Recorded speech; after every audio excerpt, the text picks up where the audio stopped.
आज हम बात कर रहे हैं बाइबल के एक ऐसे व्यक्ति के बारे में जिसका नाम हिजकिय्याह है। हिजकिय्याह नाम का एक राजा था जो यहूदा का राजा था। और हम सभी जानते हैं, बहुत सारे लोग हम में से जानते हैं, मुझे नहीं मालूम कि आप सभी लोग जानते हैं, पर मैं विश्वास करता हूँ कि आप में से कई एक लोग जानते हैं हिजकिय्याह के बारे में। हिजकिय्याह के नाम से एक बात बहुत फेमस है हिजकिय्याह की कहानी में से, कि वो मरने वाला था लेकिन उसने दीवार के तरफ मुंह करके प्रार्थना किया परमेश्वर से। परमेश्वर ने उसके मृत्यु को टाल दिया 15 साल तक। उसे 15 साल का और उसका उम्र बढ़ा दिया। तो उसका प्रार्थना का जीवन इतना मजबूत कैसे था? क्यों वो उसका प्रार्थना खास था? क्यों उसके प्रार्थना के जीवन से हमें सीखने की जरूरत है, हमें सबक लेने की जरूरत है ना?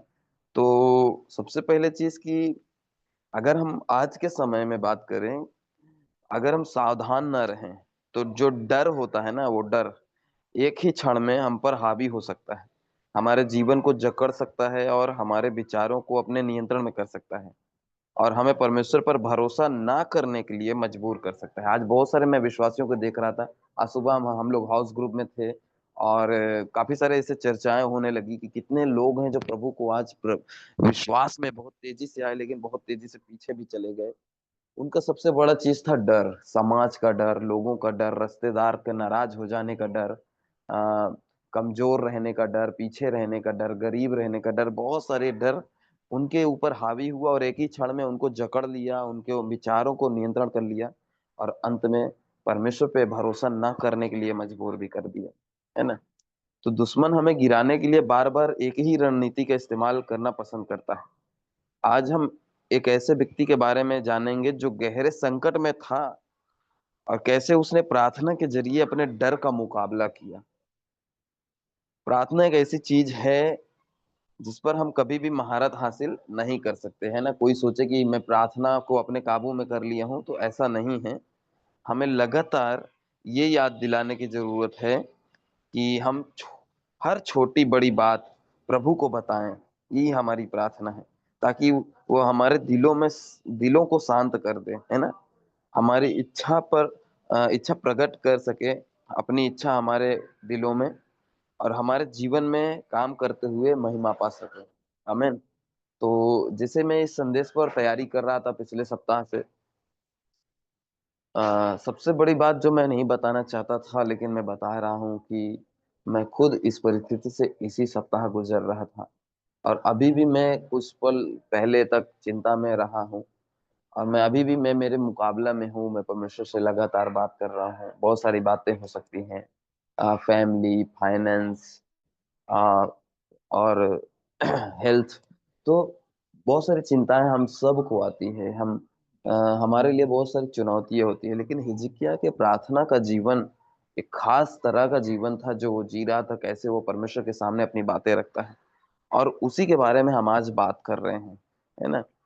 तो हमें एक बात याद रखना है कि चिंता हमें डर के नजदीक लेके जाता है। जब हमारे ऊपर चिंता आता है, हम डर के करीब जाते हैं, कुछ बुरा ना हो जाए, कहीं ये ना हो जाए, कहीं वो ना हो जाए, हमारे बच्चे के साथ कहीं ना हो जाए, हमारे पति, हमारे पत्नी, हमारे माता पिता के साथ कहीं ये ना हो जाए, कहीं हम फेल ना हो जाएं, कहीं हम नुकसान ना हो जाए, कहीं हम पीछे ना रह जाएं। ऐसे बहुत सारी बातें हैं, है ना? तो हम जब आगे बढ़ते हैं तो देखते हैं कि दूसरा राजाओं की किताब 19वें अध्याय में जब हम पढ़ते हैं, उस पूरे अध्याय में ये कहानी दिखाई पड़ती है। यहूदा में एक ईश्वरी राजा को उभरते हुए हम देखते हैं, जो परमेश्वर की ओर से था, राजा दाऊद के अलावा, है ना? राजा हिजकिय्याह यहूदा का सबसे धर्मी राजा था, लेकिन सिर्फ इसलिए कि उसने एक ईमानदार जीवन जिया, इसका मतलब ये नहीं कि उसका जीवन आसान था। जब हम राजा हिजकिय्याह की बात करते हैं, वो एक ईमानदारी का जीवन जिया लेकिन आसान जीवन नहीं था। ये बिल्कुल उसके उल्टा था, विपरीत था। इसके बजाय वो असूर के राजा के हमले का एक निशाना था। जो असूर असूर उस समय एक बहुत शक्तिशाली राष्ट्र था, एक बहुत बड़ा देश था और बहुत ताकतवर था। लेकिन ये हिजकिय्याह का प्रार्थना जीवन था जिसने उन्हें उनके दुश्मनों से बचाया। तो आइए हम इस पर बात गौर से करें कि इस व्यक्ति ने किस प्रकार प्रार्थना की, और हम उससे सीखें कि हमें किस तरह की प्रार्थना करनी चाहिए।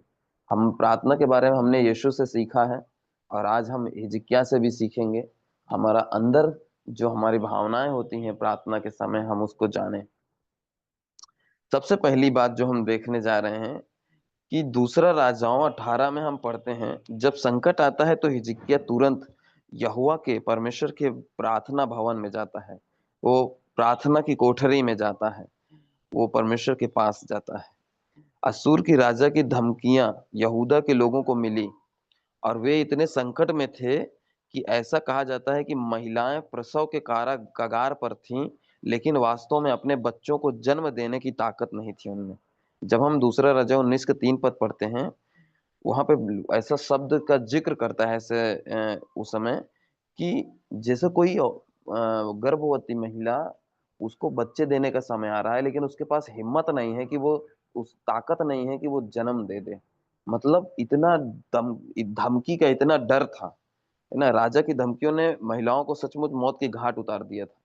अब सोचो, आप कल्पना करो कि किसी का धमकी इतना भयानक हो सकता है।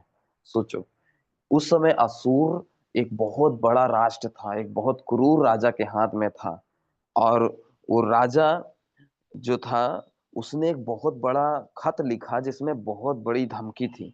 और उस धमकी सुनकर यहूदा का जो देश था और राजा हिजकिय्याह सभी उस दहशत में थे, उस डर में थे। और वचन में लिखा है कि जब राजा हिजकिय्याह ने अश्शूर के राजा की धमकियां सुनी तो उसने सबसे पहले क्या किया, इस पर गौर करें। दूसरा राजा 19 अध्याय का पहला वचन। यह सुनते ही राजा हिजकिय्याह ने अपने वस्त्र फाड़े और टाट ओढ़कर यहोवा के भवन में गया। हालेलुया। अब देखिए, जैसे ही राजा ने सुना कि उसके ऊपर एक बहुत भयानक हमला होने वाला है, बहुत भयानक धमकी मिली है, वो अपना वस्त्र फाड़ता है, टाट ओढ़ता है और परमेश्वर के भवन, क्योंकि उसे मालूम था कि पुराने समय में जब भी परमेश्वर के लोगों ने परमेश्वर के विरुद्ध काम किया, परमेश्वर ने शत्रुओं को उन पर डाल दिया। कई बार जब हम परमेश्वर के खिलाफ में जी रहे होते हैं ना, तो हमें नहीं समझ में आता है, शायद मेरी गलती है, हमारे अपराध की वजह से ऐसा हो रहा है। ऐसा विचार उन दिनों में था। तो राजा उसी विचार की वजह से उसने क्या किया, अपने वस्त्र फाड़े और टाट ओढ़ लिया, यानी वो नम्रता का रूप धारण किया। और सबसे पहला उसका पहला कदम था, परमेश्वर के पास गया। दोस्तों, जब कोई संकट आता है तो हम कहाँ जाते हैं, आप कहाँ जाते हैं? क्या हम प्रभु के घर में मिलते हैं? क्या हम, जब मुसीबत होता है, संकट होता है, मुश्किल के समय आते हैं, क्या हम प्रभु की उपस्थिति में होते हैं? आज हम जब हाउस ग्रुप या अलग अलग छोटे छोटे संगतियों में मिलते हैं, हम देखते हैं कि कोई व्यक्ति नहीं आया। क्यों नहीं आया? ये समस्या आ गया। क्यों नहीं आया? ये परेशानी आ गई भैया, ये परिवार में दिक्कत आ गया, ये घर में, ये काम में दिक्कत आ गया, ये बिजनेस का लफड़ा हो गया, यहाँ पर छुट्टी नहीं मिला, वहां पर छुट्टी नहीं मिला। हम कितनी सारी ऐसी बातें बोलते हैं, लेकिन ऐसे समय में हमें और परमेश्वर के मौजूद रहने की जरूरत है, उसके निकट रहने की जरूरत है, उसके करीब रहने की जरूरत है, उसके संगति में हमें और बढ़ने की जरूरत है। जब मुश्किल और संघर्ष का दिन चल रहा है हमारे साथ, जब संकट का दिन हो, हमें परमेश्वर के पास और होना चाहिए। हिजकिय्याह जानता था कि अगर कोई संकट से बाहर निकाल सकता है तो वो मेरा परमेश्वर ही है। इसलिए मुझे कहीं और जाने की जरूरत नहीं है, सबसे पहले मुझे अपने परमेश्वर के पास जाने की जरूरत है। और ये पहला सबक जो हमें राजा हिजकिय्याह के द्वारा मिलता है। दूसरी बात है जो हम देखते हैं, हिजकिय्याह को परमेश्वर से एक कोमल अनुस्मारक की आवश्यकता थी कि वो डरे नहीं। यानी परमेश्वर, बस उसको एक जरूरत था कि वो याद करे कि परमेश्वर कैसा कोमल है, हृदय का है, कैसा परमेश्वर प्यारा है ना। तब परमेश्वर ने भविष्यद्वक्ता यशायाह को हिजकिय्याह के पास यह कहने के लिए भेजा कि वो डरे नहीं, उसे आश्वासन दिया कि परमेश्वर उन्हें बचाएगा। देखिए, जब हम दूसरा राजाओं का 19 अध्याय का 6 और 7 वचन पढ़ते हैं, वहां लिखा है, यशायाह ने उससे कहा, अपने स्वामी से कहो, यहोवा यो कहता है, जो वचन तूने सुने हैं और जिनके द्वारा अश्शूर के राजा के जनों ने मेरी निंदा की है, उनके कारण मत डर। देख, मैं उनके मन में एक आत्मा उत्पन्न करूंगा जिससे वह अफवाह सुनकर अपने देश को लौट जाएं, और मैं उसे उसके ही देश में तलवार से मरवा डालूंगा। अगर आज कोई बात आपको परेशान कर रही है, तो इसे अपने लिए एक सौम्य अनुस्मारक बनाइए, मतलब एक यादगार समय बनाइए कि परमेश्वर है आपके साथ, डरिए मत, परमेश्वर आपकी मदद करेगा। एक यादगार दिन बनाइए कि उन दिनों को याद करिए जब आप मुश्किल में थे और परमेश्वर ने आपको संभाला, बड़ी संकट से बचाया। और ये भी उन्हीं दिनों की तरह एक दिन और यादगार बन जाएगा, जो आगे भी हमें याद दिलाएगा कि कैसे आज का दिन में हम संकट में थे, लेकिन हमें परमेश्वर की ओर से एक हिम्मत मिला कि मत डर, मैं तेरे साथ हूँ। और परमेश्वर यशायाह के द्वारा हिजकिय्याह को बोलता है कि मेरे स्वामी, तू मत डर, जो भी दुश्मन है या शत्रु है उसे परमेश्वर नाश कर देगा, तू मत डर, मैं तेरे संग हूं। हमें आज के दिन के बारे में ये सोचना है। और ये दूसरी बातें हैं जो हमें हिजकिय्याह से मिलती है सीखने को, कि हमें परमेश्वर के पास जाना है और उस दिन को याद करना है जब परमेश्वर अपने अद्भुत हाथों को बढ़ाकर हमें मुश्किल और संकटों से बचाया। और जब हम आगे बढ़ते हैं तीसरी बात की ओर, हिजकिय्याह जानता था कि उसकी एकमात्र आशा परमेश्वर है। वह सीधे यहोवा के भवन में गया और उसने यहोवा के सामने वो पत्र को क्या कर दिया, फैला दिया, है ना। फिर अश्शूर के राजा ने हिजकिय्याह के डर का फायदा उठाते हुए उसे एक धमकी भरा पत्र भेजा। लेकिन हिजकिय्याह जानता था कि उस पत्र का क्या करना है। देखिए उसने क्या किया। दूसरा राजाओं 19 अध्याय 14 वचन में, यह पत्र हिजकिय्याह ने दूतों के हाथ से लेकर पढ़ा और यहोवा के भवन में जाकर उसे यहोवा के सामने फैला दिया। मेरे प्रिय भाई बहन, कई बार हम अपने समस्याओं को अपने भरोसेमंद दोस्तों, अगुओं या सलाहकार के सामने रख देते हैं, है ना। ये समझदारी है, अच्छी बात है अगर ऐसा करते हैं, करना भी चाहिए। लेकिन हमें सबसे पहले प्रभु से प्रार्थना करने और उसके सामने सारी बातें रखने में लापरवाही नहीं करनी चाहिए। सबसे पहले हमें परमेश्वर के सामने प्रार्थना करने की जरूरत है। सारी बातें उसके सामने रख दीजिए, फैला दीजिए, प्रभु ये है मेरी परिस्थिति, प्रभु मेरी संकट ये है, मेरा संघर्ष ये है, मेरी कमजोरी ये है, मेरा पाप ये है, मेरा अपराध ये है, मेरे मन के अंदर चल रहे बुरे भावनाएं ये है, प्रभु ये सब कुछ तेरे सामने है। हालांकि परमेश्वर सब जानता है, लेकिन हमें उसके सामने रखने की जरूरत है। हिजकिय्याह ने उस धमकी भरे पत्र को देखा, वही एक डर का कारण था पूरे देश में। ये डर आ गया कि एक दुश्मन देश ने एक धमकी भरा पत्र भेजा है, अब कुछ बुरा होने वाला है, हम पर हमला होने वाला है, हम नाश होने वाले हैं। लोग घबरा गए, तरह तरह की अफवाहें उड़ने लगी। लेकिन हिजकिय्याह उस पत्र को परमेश्वर के सामने रखकर प्रार्थना करने लग जाता है। हालेलुया। क्योंकि वो जानता था कि ये धमकी किसे दिया गया है। वो जानता था कि हम परमेश्वर के जन हैं, हम हमें जो धमकी देता है, परमेश्वर कहता है जो तुम्हें घुड़केगा वो मुझे घुड़केगा, और मैं उसे, आगे हम कहानी में जान जाएंगे कि क्या होता है। और हम जब आगे देखते हैं चौथी बात, जब हिजकिय्याह प्रार्थना कर रहा है, याद रखिए हिजकिय्याह ने बिना सोचे समझे प्रभु से प्रार्थना नहीं किया है ना, कि आंखें बंद करके एक ही रट, हम कई बार आदत बन जाता है, हे प्रभु तू जो स्वर्ग में है, ऐसा ऐसा आदत बन गया है। नहीं, वो जो बोल रहा था उससे समझ था कि वो क्या बोल रहा है। उसने परमेश्वर को वैसा ही देखा जैसा है वो, करूबों के ऊपर सिंहासन पर विराजमान, स्वर्ग और पृथ्वी का एकमात्र राजा। देखिए कि कैसे हिजकिय्याह प्रार्थना में परमेश्वर के सिंहासन के पास गया। जब हम 15वें वचन का पढ़ते हैं 19वें अध्याय के, लिखा है, और हिजकिय्याह ने यहोवा के सामने प्रार्थना की और कहा, हे यहोवा, हे इज़राइल के परमेश्वर, हे करूबों के ऊपर विराजमान, पृथ्वी के सब राज्यों के ऊपर केवल तू ही परमेश्वर है, आकाश और पृथ्वी को तू ही ने बनाया है। हालेलुया। जब हम प्रार्थना करते हैं, तो क्या हम कभी कल्पना करते हैं कि परमेश्वर स्वर्ग में अपने सिंहासन पर बैठा है? जब आप प्रार्थना करते तो हिजकिय्याह ने जिस तरह से प्रार्थना को संबोधित किया, जिस तरह से उसने बातें किया था, उसी तरह से परमेश्वर को हमें बातें करने की जरूरत है। हमें भी ऐसा कोशिश करने की जरूरत है। देखिए कि प्रार्थना कितनी अलग लगती है। परमेश्वर को उसकी सारी शक्ति और महिमा में चित्रित करें कि परमेश्वर कैसा अकल्पनीय है, अवर्णनीय है, अद्भुत काम करने वाला परमेश्वर है।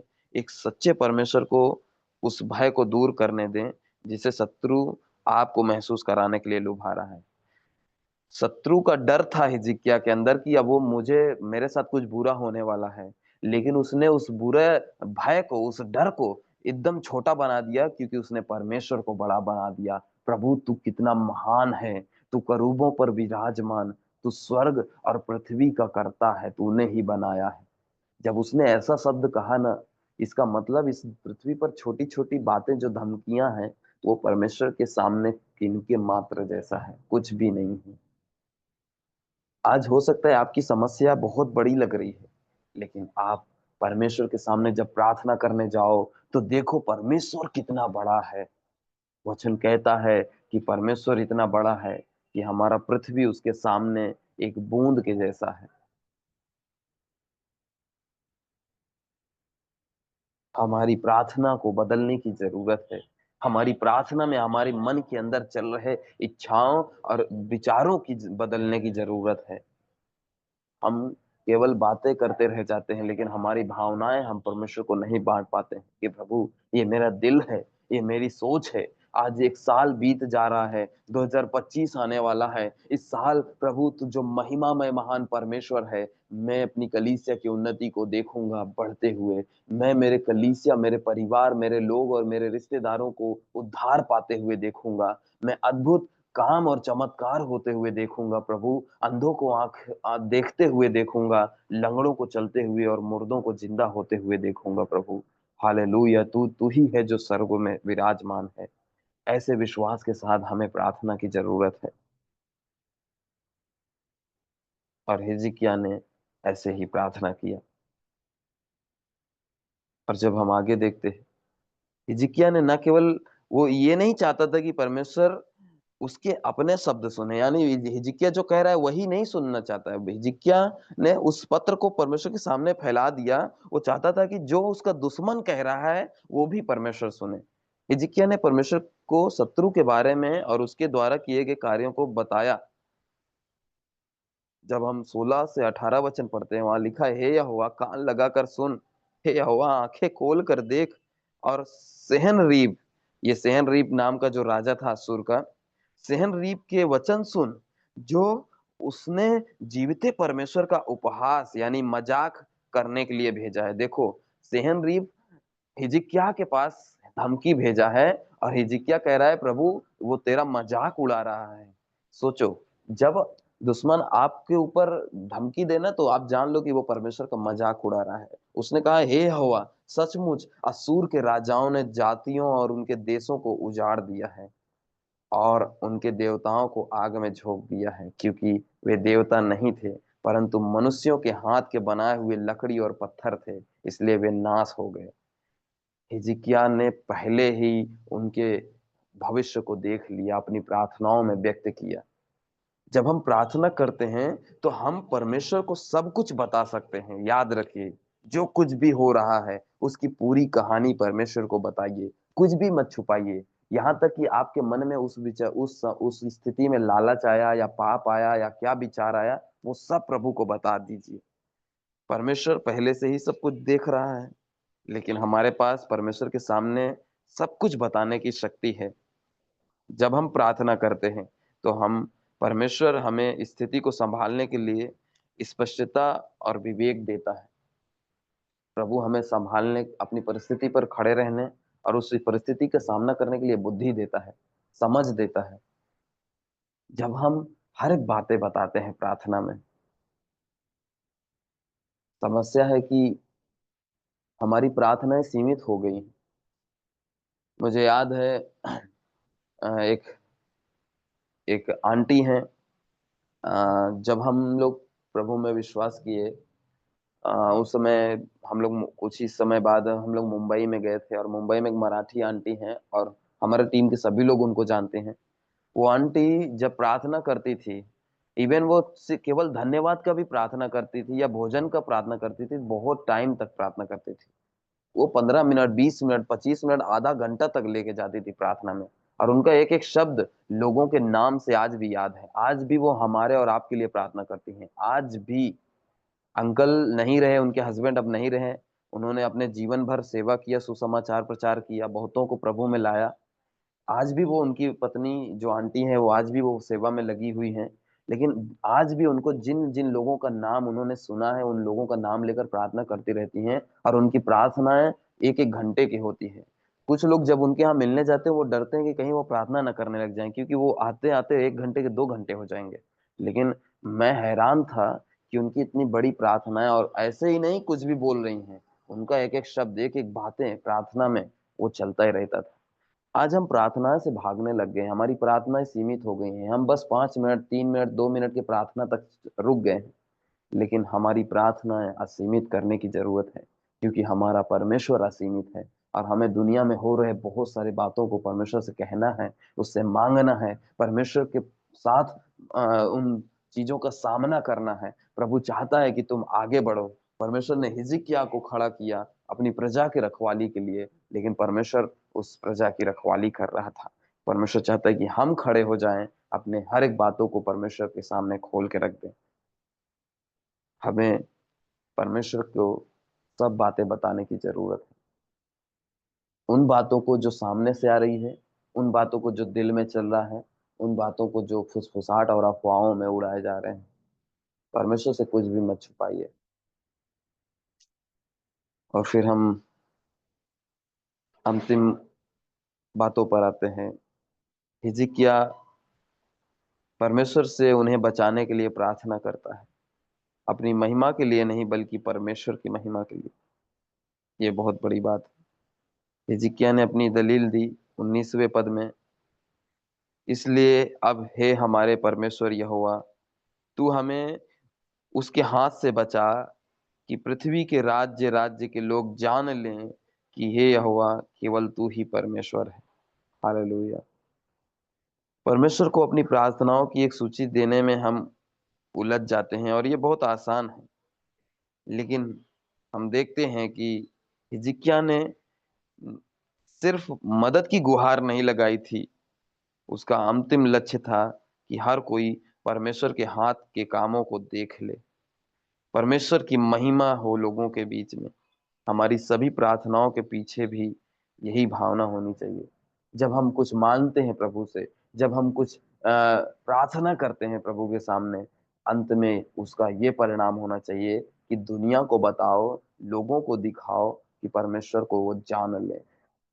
कितनी सारी प्रार्थनाएँ हम अपने स्वार्थ के लिए करते हैं और प्रभु जानता है कि इसमें इसका ही भलाई है, इसमें मेरी प्रजा की कोई भलाई नहीं। हिजकिय्याह ने अपने आप को बचाने के लिए नहीं प्रार्थना किया, उसने प्रजा को बचाने के लिए प्रार्थना की और उसका प्रार्थना में यही था कि अंत में वो परमेश्वर आपको जान ले, राज्य-राज्य के लोग आपको जान लें। हमें हमारी प्रार्थनाओं में ये बात रखने की ज़रूरत है कि परमेश्वर को महिमा मिले। जब कोई प्रार्थना हमारी सुनी जाती है, वो एक गवाही बन जाती है और हम जब अपने हाउस ग्रुप में मिलते हैं, किसी मित्र से मिलते हैं, जब हम किसी से फ़ोन पे बात करते हैं, हम उन्हें बताएँ अपनी गवाही के बारे में कि मेरे बहन, मेरे भाई आज मेरे साथ ऐसा हुआ, मैंने इस बात के लिए प्रार्थना किया था और प्रभु ने मुझे चंगा कर दिया। परमेश्वर कितना महान है, हालेलुया!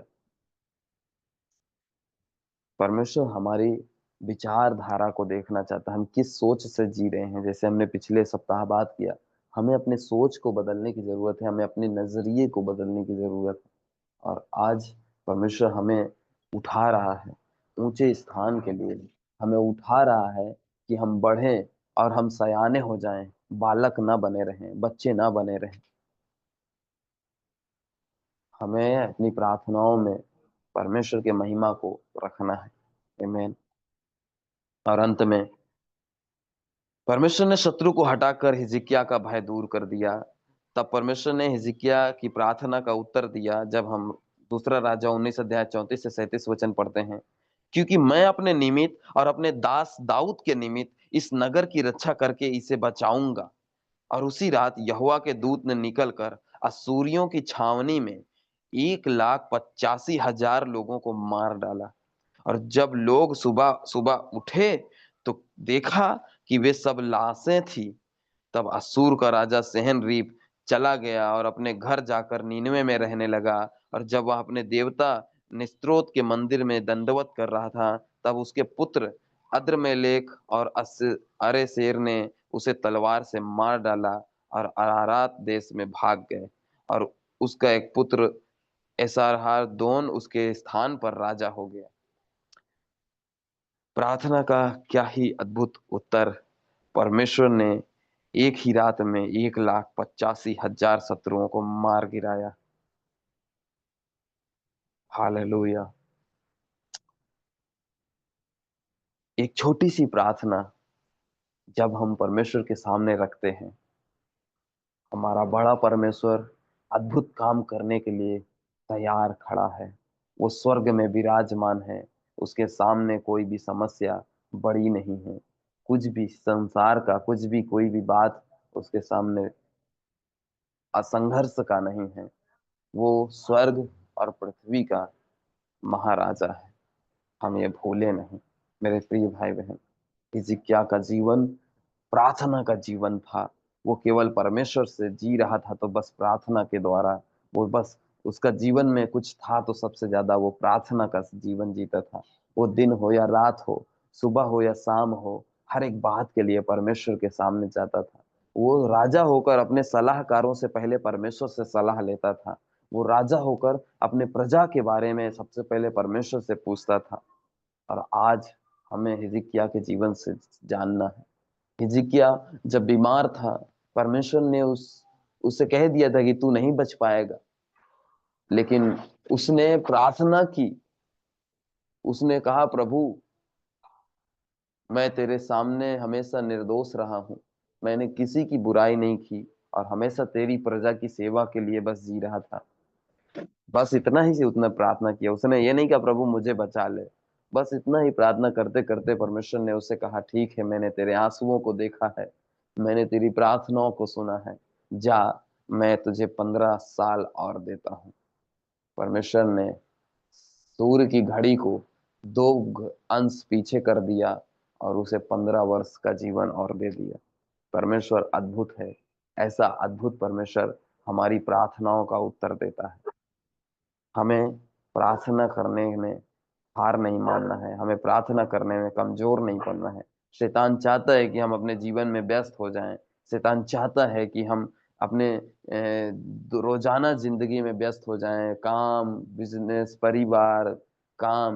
परिवार, दूसरों को खुश करना, रिश्तेदारों को खुश करना, इन सब में हम भूल जाते हैं कि हमारा महान परमेश्वर भी है। उसने हमें बचाया है और वो चाहता है कि हम उसके साथ समय बिताएं। हम भूल जाते हैं कि हम वो बच्चे थे जो अपने पिता से बिछड़ गए थे और अपनी मद मस्ती में जी रहे थे। लेकिन जब पिता को मिले तो वो चाहता है कि मेरे बच्चे जो इतने साल से बिछड़ गए थे, वो हर घड़ी बस मेरे आंखों के सामने रहें और बस मुझसे बातें करते रहें, बस मुझसे बातें करते रहें।